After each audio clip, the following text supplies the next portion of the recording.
We're now through week 9 of the NFL season, and my biggest takeaway from this past week, I'm finally ready to say, the Oakland Raiders are legit. Of course they are. What took you so long? I don't know. I mean, I guess number one, they're the Raiders, right? They haven't made the playoffs since 2002.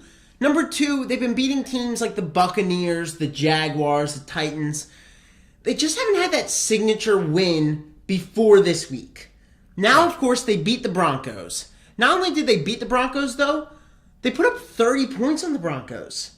This is an elite defense. This is the defending Super Bowl champions, and you're going to beat them? I mean, I'm now willing to say that outside of the New England Patriots, there's not a team in the league that's definitively better than the Oakland Raiders. They are legitimate Super Bowl contenders. Look, I agree with you. I've probably been there even longer than you have. My biggest takeaway from week 9, I'm sorry to say I no longer believe that aggressive coaching is sustainable in the NFL.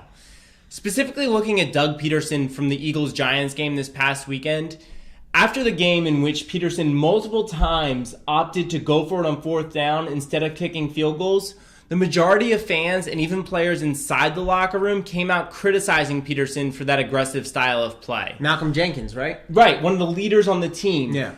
And the problem is, I'm of the belief that if the numbers tell you to do something, even 50.1% of the time, you do it 100% of the time. But now, I think that the outside pressures and even internal pressures are going to be too great to ever give a coach the necessary leeway to fight through what we view as conventional wisdom, even if the numbers don't support it. So I no longer believe aggressive coaching is sustainable in the NFL.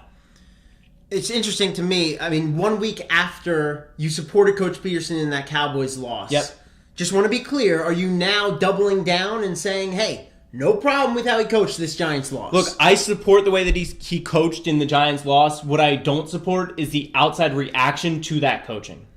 Okay. Well, that's our twin spin. Let us know what you think. Are the Raiders legitimate Super Bowl contenders? And is aggressive coaching in the NFL sustainable in the long run?